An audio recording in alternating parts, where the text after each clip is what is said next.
an incorrigible delinquent at times. Behave yourself, man!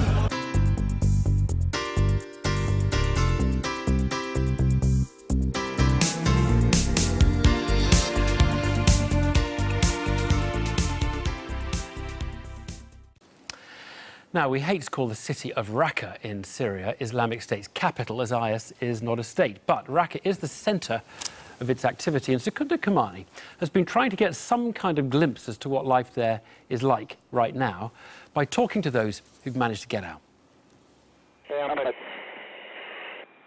Raqqa has been one of the main targets of coalition airstrikes. The city is touted by ISIS as the almost utopian capital of the caliphate it's creating. Tonight, though, we speak to refugees who fled the city, who say the reality is completely different. At first, people thought that ISIS was their savior, but within a month, everything changed. You can see a beheaded corpse at every other street corner. The eastern city, believed to have a population of around 400,000, was the first provincial capital to fall to initially moderate rebel forces before ISIS took it over from them in late 2013. They've turned the city's landmarks into symbols of brutality. The once bustling plaza around the clock tower is now the scene of public executions.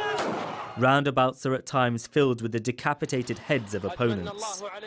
And churches like this one have been taken over. The city has also been pounded by airstrikes, by Assad, by the Western-led coalition, and most recently by the Russians. Refugees who fled the city in the last few weeks sent us videos describing their experiences. They've had to hide their identities.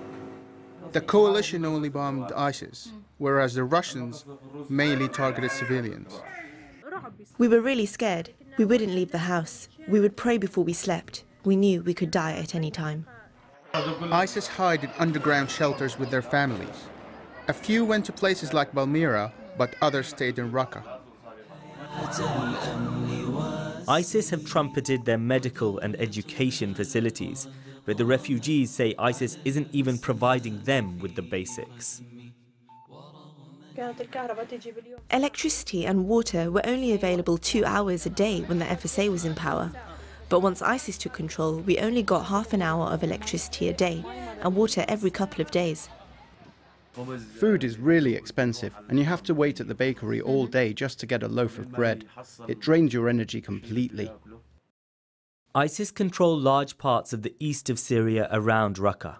But Kurdish and moderate Syrian rebels have been advancing in the north, taking Tel Abyad earlier this year.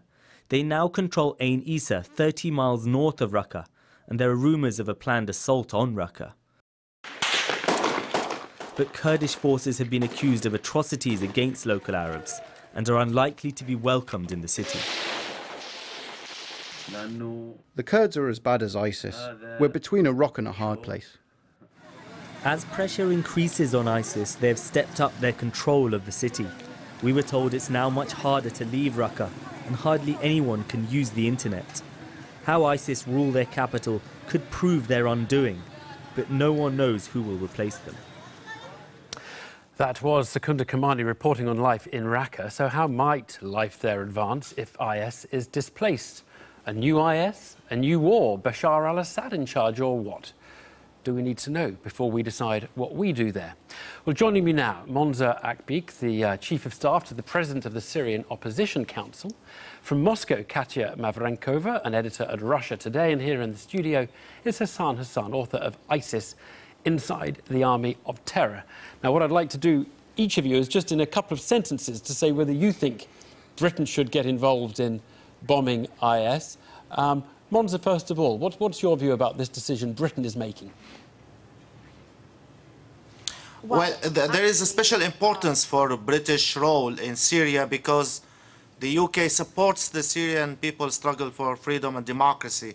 That's why the Syrian people, I think that they would welcome more British involvement in Syria. OK. Katya, how about you? Well, if you expect me to speak on behalf of the Russian government, they've already made it clear that they would welcome all efforts for joint efforts to fight ISIL, whether it be the US, the UK, and as you probably know, the Russian government has been advocating for creating the so-called Grand Coalition to fight against ISIS. Okay, so we've got agreement there. Hassan, you in favour as well? I am. I think the UK has, should be involved in the campaign against ISIS first because it helps the UK to be more involved on the ground, and that helps in practical things like gathering intelligence, but also to be involved in to be part of this, any solution, any potential solution to the conflict. Okay, so you're all agreed. British should get involved. We've heard that one of the key prerequisites, really, is that the Vienna process should lead to some sort of political settlement that means there can be boots on the ground and there can be a political settlement that will work post-ISIS. Now, Monza, do you think if that meant Assad staying in power for a few extra months, you would be happy with that? If Assad stays in power, no problem in Syria would be solved. The war will continue. Assad is actually the start of this problem, that he waged a war against the people, and he continues with that war until now. And Assad also is buying oil from ISIS, helping the finance of ISIS. Yesterday, the US Treasury Department made sanctions against some of the regime figures that they are buying, helping financing ISIS by buying oil from them. So Assad is basically a major cause of the problem, of the humanitarian problem is going on in Syria, as well as the rise and expansion of ISIS as well. So, and the Syrian people themselves, they cannot fight ISIS. They are the boots on the ground, actually. They cannot fight ISIS effectively unless they protect themselves. Also, they are protected from the Assad bombing against them. So for you, sorry, I'll interrupt. You think Assad has to go. You think Assad has to go. What about Russia, Katya? Is Russia going to be able to sit down with Monza and come to come to some kind of agreement or not? What you've just heard. Yeah, before answering that question, I would like to go back briefly to your previous question. So as I said, Russia would welcome joining efforts with anyone who would like to fight against ISIS. Although Russia insists that bombing other countries like, say, Syria and Iraq should only be happening with the permission of the government in those countries. So as you probably know, Russia is carrying out its campaign in Syria after the invitation of the legitimate Syrian government, that is Bashar al-Assad, whereas the US is doing that without any permission of the government whatsoever. So I think Russia would welcome the UK efforts in Syria only if they got an agreement for that from the Syrian government. As for Bashar al-Assad staying in power, you know, in contrast to what the West has been accusing Russia of, that is supporting President Assad and trying to keep him in power, Russia has been saying all along that it's not Russia's goal to keep Bashar al-Assad in power. Instead, Russia has been saying that it's up to Syrians to decide their own future. But like the previous speaker was saying, you know, there is a fight against ISIS currently going on in Syria. And just like President Putin said, combining efforts with those forces who are fighting ISIS on the ground is key to all those coalition efforts. Everybody agrees. Everybody agrees combining the forces is very important, but it's just whether you can agree on the terms in which you're going to do it. Let me put the question to Hassan. Hassan, do you think the Vienna process can get these two to agree enough that we get a joint army, if you like?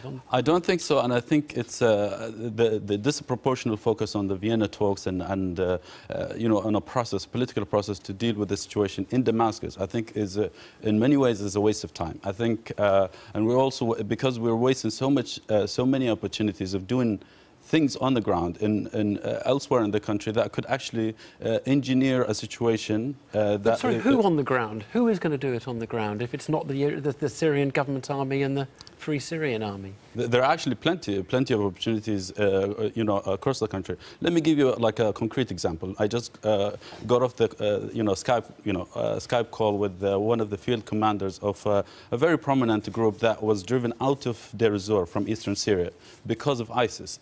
ISIS controls their areas. But instead of going like other forces, going to hang out in Turkey or go as refugees elsewhere outside the country, what are they doing now? They are actually fighting ISIS on the front lines in Idlib and Aleppo and southern Syria and the Kalamon. These are the sorts of forces that you could actually work with, and there are plenty of those forces. And so that's a different plan to the one Crispin Blunt was telling us about earlier, but it's a plan. Monza, this whole conflict seems to have been dogged by the fact, has been stagnated because there hasn't been agreement on who is the worst enemy. And I'm just interested, who is the worst enemy for you, Assad or ISIS? They are both committing crimes against humanity. They are both committing war crimes. And they are both actually killing the Syrian people and oppressing the Syrian people every day. So for the Syrians, they are both the enemies, and they have to be basically destroyed for the Syrian people. But the biggest fight, actually, the Syrian people are having now is with Assad, because Assad is attacking everywhere, bombing the cities, bombing the villages. The Iranian Revolutionary Guard and the Iranian militias are helping on the ground. The Russians are helping from skies. By the way, the Russians are not bombing ISIS. They are bombing the people and the rebels, the moderate rebels. They are not bombing ISIS at all. They are helping Assad. So this war, the war that Assad is waging against the people, is very pressing. There's a lot pressing on the people, much more than what ISIS is doing. But as for the enemies, they are both enemies, and they have to go. And I think if Assad went first, it will help. I'm afraid we are out of time. I thank you all very much indeed, and we're going to see how complicated it is to get political agreement.